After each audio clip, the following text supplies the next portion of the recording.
Show today. The ladies running the show today. That'll do it for us. Thanks for being with us. Big show tomorrow. Do join us. Varney and Company begins now. Stuart, send it right over to you. I'm a guy. Can I get a look in here? You can. You're part of the club, Stu. Thanks, Maria. The headline this morning is not politics. No, we've got something to make you smile.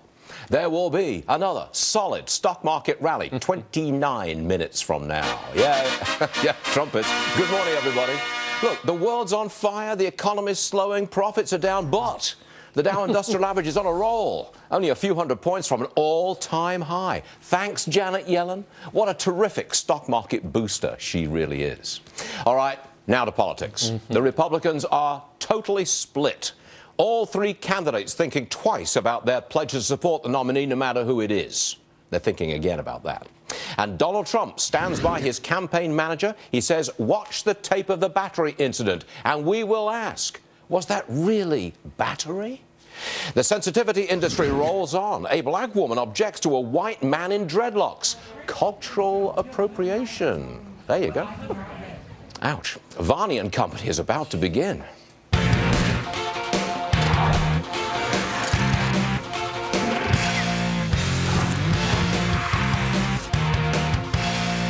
All right, everybody, cue the smiles. Look at this. Janet Yellen goes easy on interest rates. Cue the bulls.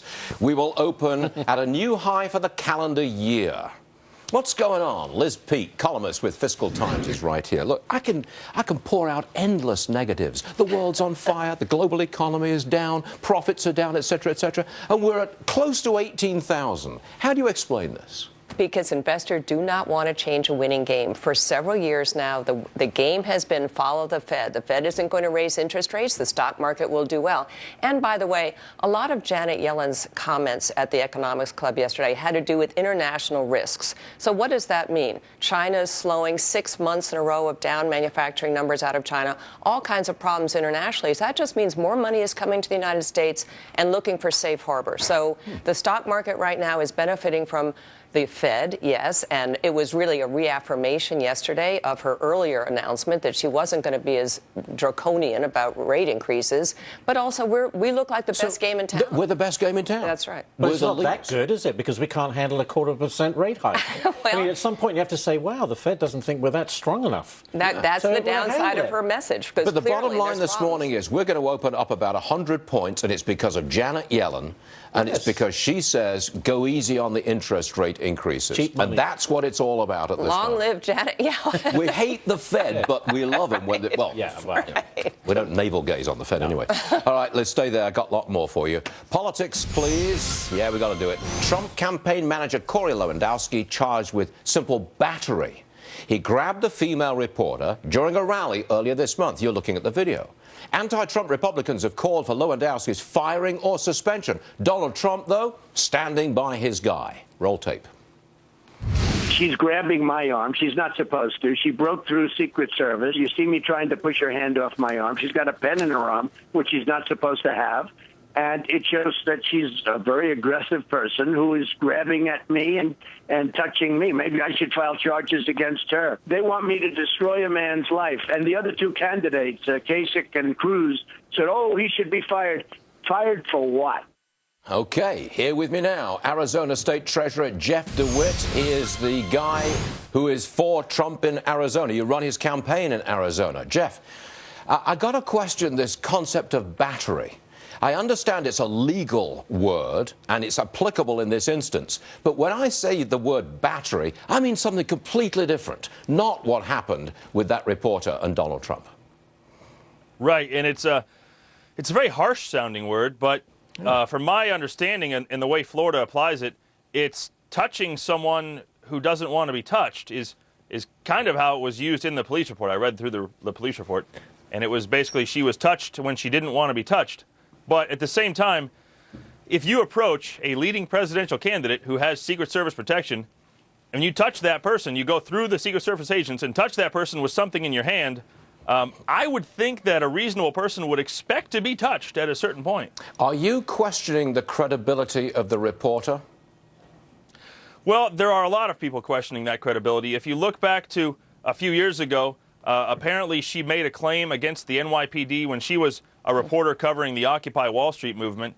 She claimed that the NYPD pushed her to the ground, similar claim, and I believe she said that they had beat her with a baton or something. And there's a picture of it, and the problem that I have with it is the picture looks like the NYPD officer is helping her up. He's offering her a helping hand. It doesn't, to me, look like he's pushing her down. So there were similar claims made before, and she also apparently made a claim that Alan West had groped her in the past, and there can be a claim, a statement made that she's looking for notoriety. Liz Peek is with me. I have to ask you, what do you make of this? Female reporter grabbed from behind. She charges battery, and the police file a battery charge. Well, from the sound of it, she's a serial complainer, and it does look like maybe she's looking for attention. I think this is the most ridiculous tempest in a teapot.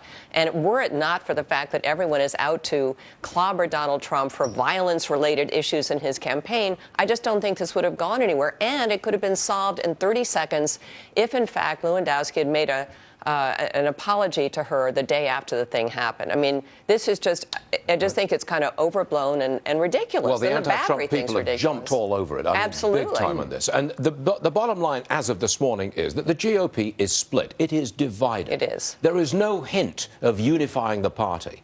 Just listen now to the three candidates when asked if they'd support the nominee no matter who it is. Listen up. Well, Anderson, as you mentioned, what I said is true. I'm not in the habit of supporting someone who attacks my wife and attacks my family. Do you continue to pledge whoever the Republican nominee is? No, I don't anymore. If the nominee is somebody that I think is really hurting the country and dividing the country, I can't stand behind them. All right, Jeff DeWitt, Trump guy, this helps Hillary, doesn't it? It certainly does. The longer that we stay divided, it does. And I get those emotions. I myself was involved in a very contested three-way primary in my own race, in the Republican primary a few years back.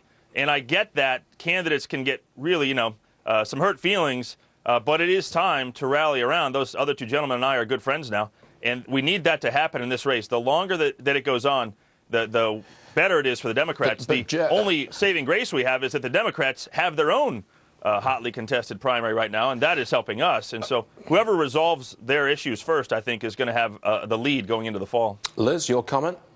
Well, look, I think, yeah, it's terrible that everyone is so divided, but I can kind of understand after the incredibly personal back and forth why this is going on. I would hope, indeed, that someone begins to notice that voters in all the recent surveys are coalescing around Donald Trump. Bigger and bigger numbers. He's over 50% now. I think the latest survey showed that 3/4 of Republican voters are pretty much content with the fact that Donald Trump is going to be the nominee. It's time for Ted Cruz to begin to get on board with that. I understand he's still competing, and that's fine, but let's bring it out of the gutter, and he can help. I mean, Donald Trump is self-inflicting wounds, and so is Ted Cruz at this point. At this point, they both look puerile and not very credible, frankly. Knock it off. Right? Yeah, come on, enough. All right, Jeff DeWitt, thanks for joining us today. Liz, we appreciate it. I think you stay there. We've got more for you. Right.